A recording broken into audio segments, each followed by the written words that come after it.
Hello बच्चों, let's read this question. The question says approximate length and width of testes are. क्या पूछा जा रहा है क्वेश्चन में? हमें approximate length और width बतानी है टेस्टिस की। तो हमारे ऑप्शन है यहाँ पे A 4 to 5 centimeter and 2 to 3 centimeter, B में given है 5 to 6 centimeter and 3 to 4 centimeter, C में given है 6 to 7 centimeter and 4 to 5 centimeter, and D में given है 7 to 8 centimeter and 8 to 9 centimeter. Now अगर हम बात करें इस क्वेश्चन में की कॉन्सेप्ट की, तो जो की कॉन्सेप्ट इस क्वेश्चन में यूज किया जा रहा है, it is male reproductive system of human. Male reproductive system of human. Male reproductive system की अगर हम बात करें तो जो मेल रिप्रोडक्टिव सिस्टम होता है वो कहाँ लोकेटेड होता है? It is located in the pelvis region. It is located in the pelvis region. And अगर हम बात करें कि जो मेल रिप्रोडक्टिव सिस्टम होता है वो दैट कंसिस्ट ऑफ व्हाट, वो क्या क्या इंक्लूड करते हैं? It includes a pair of testis, one pair of testis include करते हैं। Other than that accessory ducts,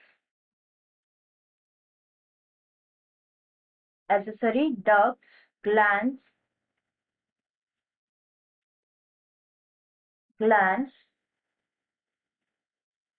and external genitalia. Now अगर हम बात करें अबाउट टेस्टिस, हमें कंप्लीटली बात करनी है अबाउट इस क्वेश्चन में टेस्टिस के बारे में। तो जो टेस्टिस होता है, टेस्टिस की अगर हम लोकेशन की बात करें तो टेस्टिस कहाँ पे लोकेटेड होता है? It is located outside the abdominal cavity. Abdominal cavity के आउटसाइड लोकेटेड होते हैं।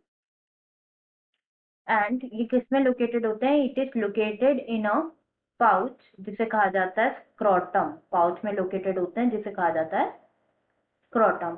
स्क्रोटम के फंक्शन की बात करें तो ये क्या हेल्प करता है? हेल्प करता है टेम्परेचर को मेंटेन करने में टेस्टिस की, जो कि नेसेसरी होता है स्पर्मेटोजेनेसिस के लिए।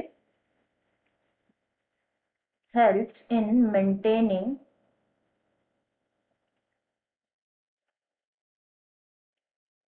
The temperature of testis, which is necessary for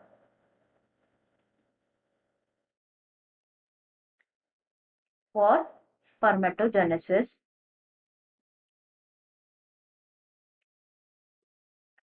अब बात करें हम कि कितने टेम्परेचर को ये मेंटेन करता है, तो जो टेम्परेचर होता है वो कितना होता है? It is 2 to 2.5 degree centigrade lower होता है स्क्रोटम में temperature then normal internal body temperature. Internal body temperature ना। अगर हम बात करें टेस्टिस की लेंथ एंड विड्थ की और शेप एंड साइज की, तो जो टेस्टिस होता है वो कैसा होता है? एडल्ट्स में it is oval in shape, oval in shape. And size की अगर हम बात करें एडल्ट्स में कितना क्या साइज होता है टेस्टिस का? In adult it is approx, length होती है about 4 to 5 centimetre. Length is 4 to 5 centimetre while width is 2 to 3 centimetre. 2 to 3 centimetre. तो हम ऑप्शन चेक कर लेते हैं हमारे। फर्स्ट में गिवन है 4 to 5 centimetre and 2 to 3 centimetre. तो लेंथ एंड विड्थ रेस्पेक्टिवली पूछा गया है। तो लेंथ होती है, जैसे कि हमने डिस्कस किया, 4 to 5 सेंटीमीटर एंड विड्थ होती है 2 to 3 सेंटीमीटर। तो ये आंसर हमारा बिल्कुल करेक्ट हो जाएगा। एंड जो डेटा गिवन है रिमेनिंग वो क्या है? इनकरेक्ट है। 5 to 6 सेंटीमीटर लेंथ नहीं होती है एंड विड्थ भी 3 to 4 सेंटीमीटर नहीं होती है। Same reason for all the other incorrect option, तीनों ही इनकरेक्ट है। करेक्ट आंसर हमारा हो जाएगा A. Answer is A 4 to 5 centimeter and 2 to 3 centimeter. I hope you understood it well. Best of luck.